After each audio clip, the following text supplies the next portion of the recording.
Hi, welcome to Dixie's Storytime World. Cinderella. Once upon a time, there was a beautiful girl called Cinderella. She had two ugly stepsisters who made her do all the work. She had to sweep the floors, cook the food, and wash the dishes while they dressed up and went to parties. One day, a royal invitation arrived at Cinderella's house. The king's only son was going to have a grand ball, and the three girls were invited. Cinderella knew she wouldn't be allowed to go to the ball, but the ugly sisters were excited. They couldn't talk about anything else. When the day of the ball came, poor Cinderella had to rush about. She fixed their hair, helped them put on their new dresses, and arranged their jewels just so. As soon as they had gone, Cinderella sat down by the fire and she said, "I wish I could go to the ball." Then, whoosh! Beside her stood a lady holding a silver wand. "Cinderella," she said, "I am your fairy godmother, and you shall go to the ball. But first bring me a pumpkin from the garden, 6 mice from the mouse traps, a whiskery rat, and 6 lizards."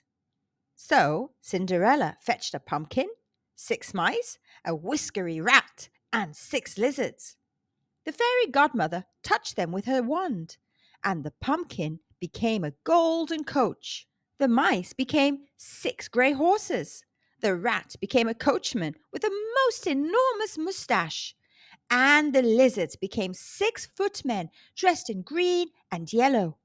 Then the fairy godmother touched Cinderella with the wand, and her old dress became a golden dress sparkling with jewels, while on her feet was the prettiest pair of glass slippers ever seen.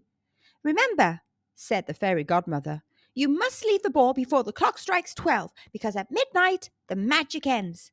"Thank you, fairy godmother," said Cinderella, and she climbed into the coach. When Cinderella arrived at the ball, she looked so beautiful that everyone wondered who she was, even the ugly sisters.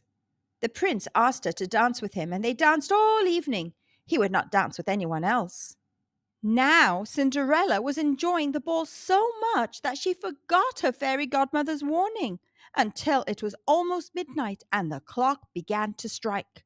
1, 2, 3. She ran out of the ballroom. 4, 5, 6. As she ran down the palace steps, one of her glass slippers fell off. 7, 8, 9. She ran towards the golden coach. 10, 11, 12. Then there was Cinderella in her old dress.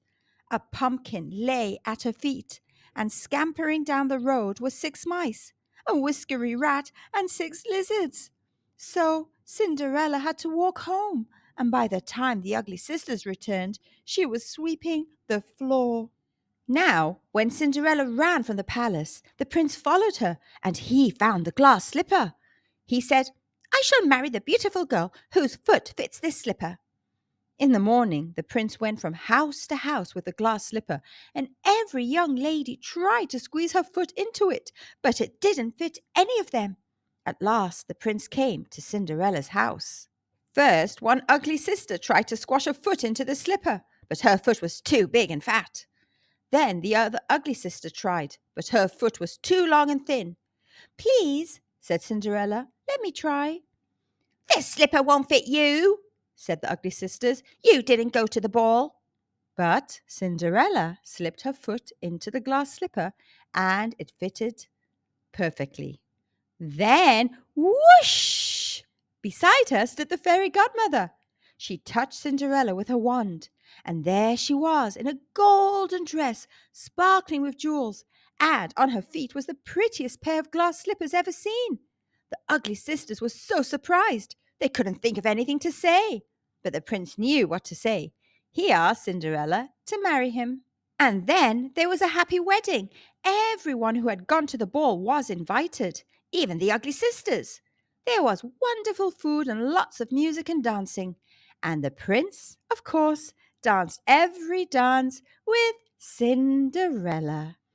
The end. Thank you, kids, for listening. I'll see you soon in another adventure. Always remember to be good, kind, and polite. Bye for now.